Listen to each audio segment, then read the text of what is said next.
این جوانان از جماعت شهرک واسه برای اشتراک در ولوماراتون نوحیوی تحت عنوان ورزش پایک دوستی در صف ایستادند. جوانان ماهیت این چورابینی را فهمیده به اینجا آمدند. اشتراکچیان ماراتون برای غالبیت نه، بلکه در چنین چورابینی ها اشتراک نموده نمایش دادنی هستند که آنها اتفاق و همدیگر را میفهمند. در این چورابینی جوانان نورسان جماعت‌های شهرک و دهات ناحیه شرکت ورزیدند و سهم ارزنده خود را در این چورابینی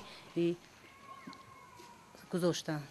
سال 2017 اعلان نمودن سال جوانان برای هر یک جوان تاجیک و تاجیکستانی است باعث خرسندی و دستگیری هاست.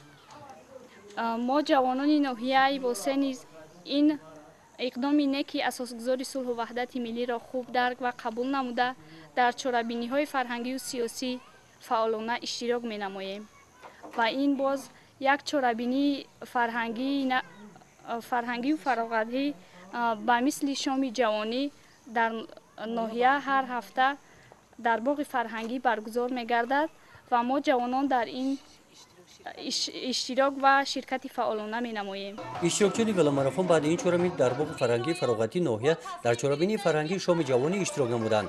شام جوانی هر هفته صنعتکاران جوان را معرفی می نماید.